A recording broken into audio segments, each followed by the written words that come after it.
There has always been this curiosity of fans of any franchise to know about the events and stories that came before. There are usually two types of origins in regards to media, that being the origins of lore and the origins of creation. Origins of lore being events that happen within the universe of official media and is usually drip-fed little by little, or in worst cases, left to the viewer's interpretation, with the fans usually picking up the pieces by creating fan-made media such as shows or games. But occasionally the creators will lend us a bone by making prequels to finally open some closed doors like Red Dead 2.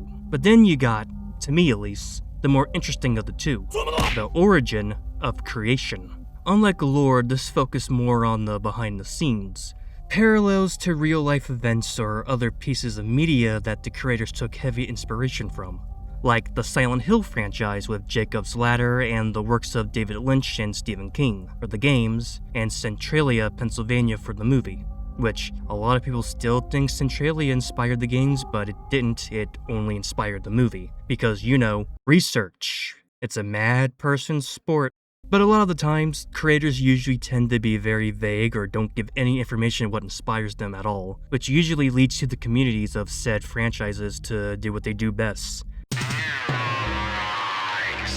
Like, for reference, think of those pretty crappy theory creepypastas, you know them, like The Truth Behind SpongeBob, which has been rightfully uploaded to the Trollpasta wiki, or the Hey Arnold one where the author states that Craig Bartlett exploited a real kid with Arnold Collari syndrome for money.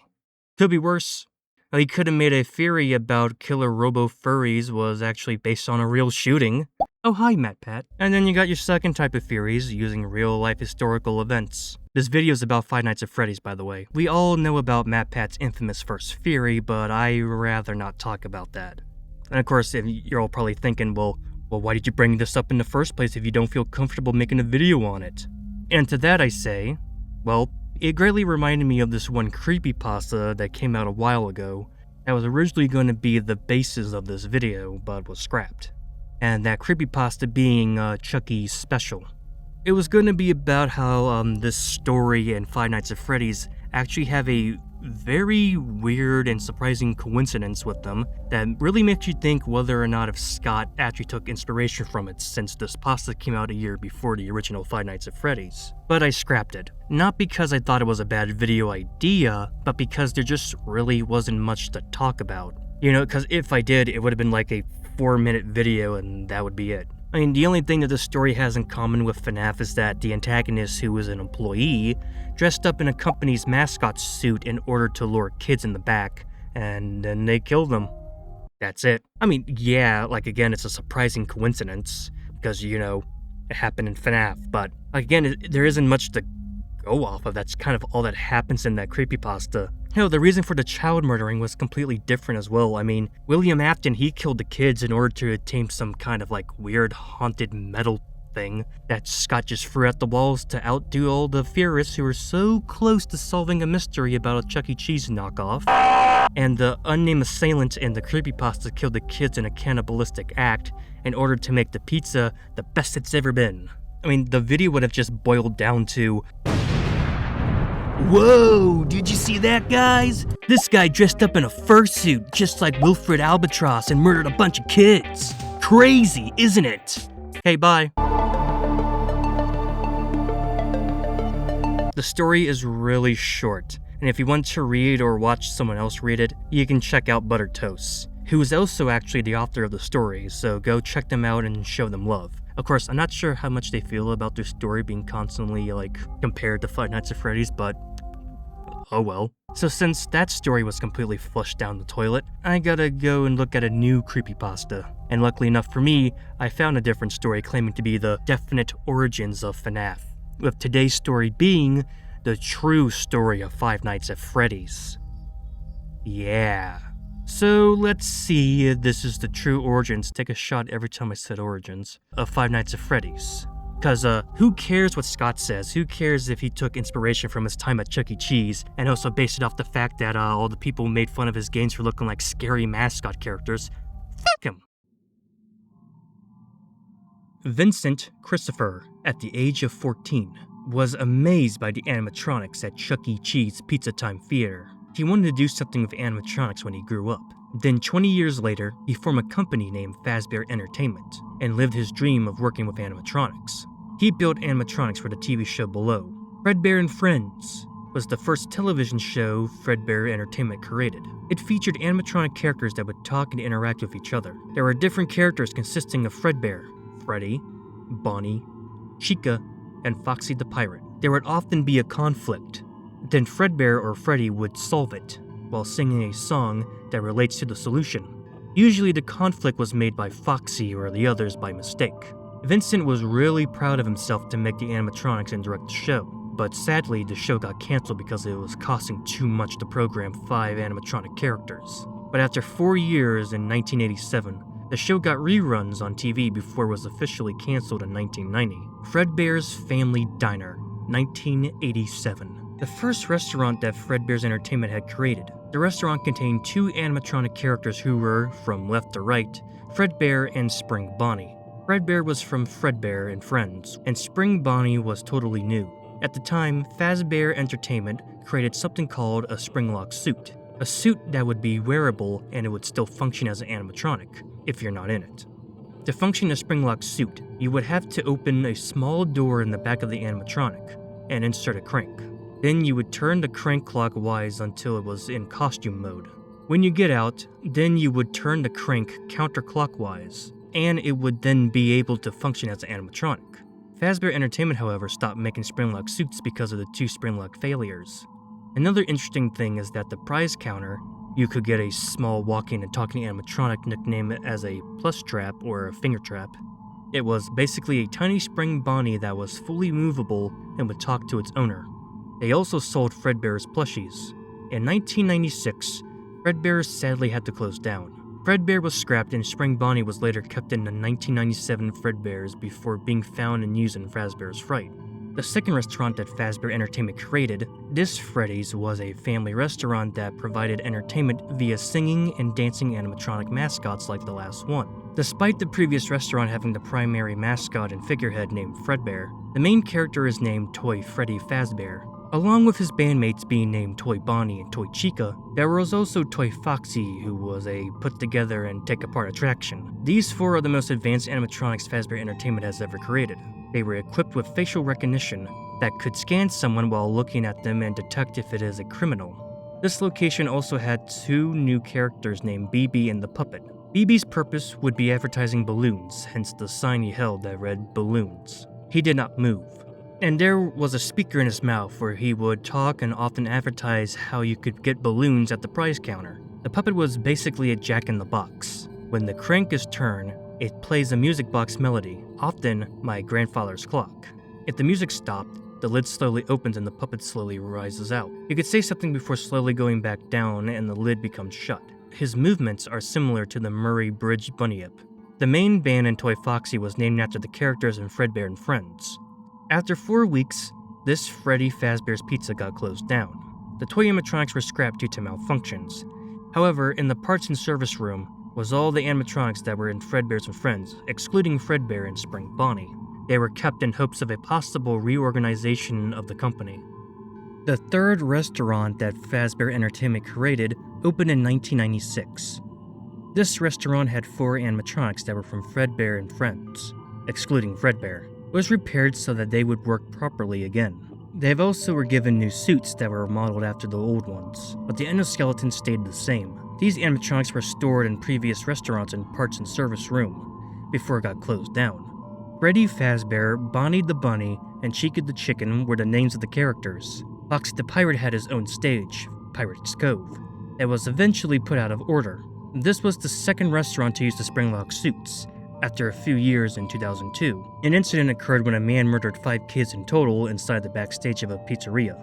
The subject was eventually caught, but in the end, neither the children nor their bodies were ever found.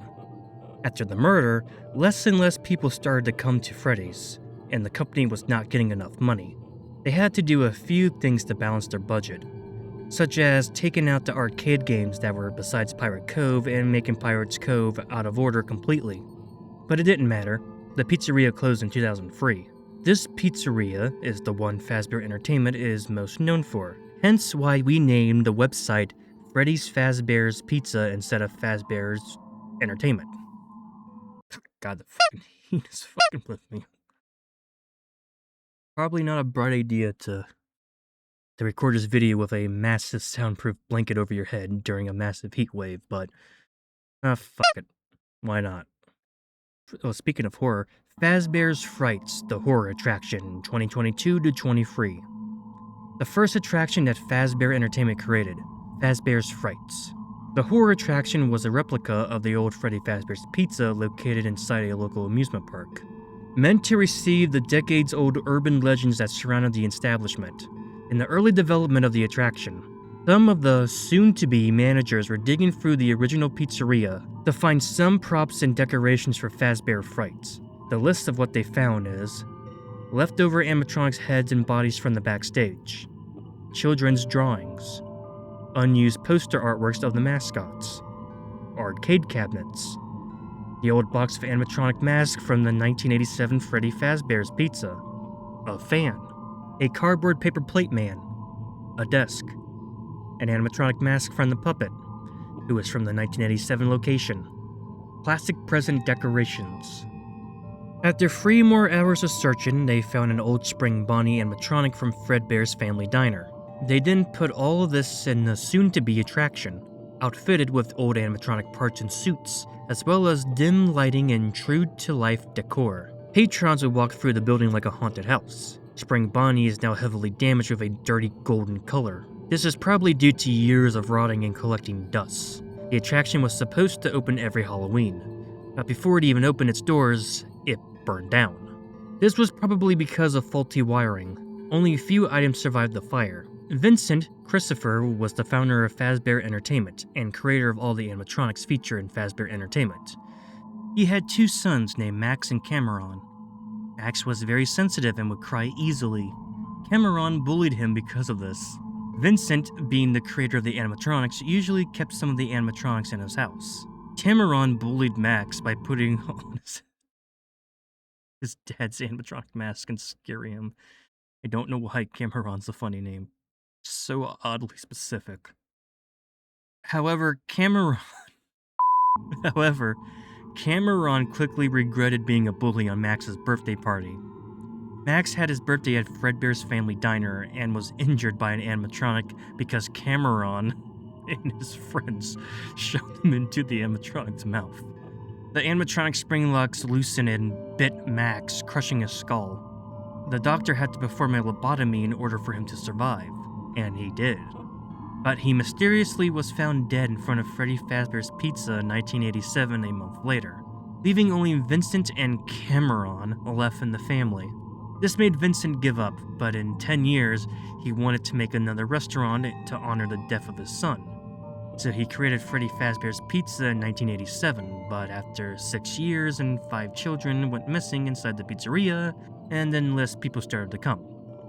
Vincent was forced to shut the restaurant down in 2003, but that very same night, Cameron said that he heard his dad opening the door and walking out of the house.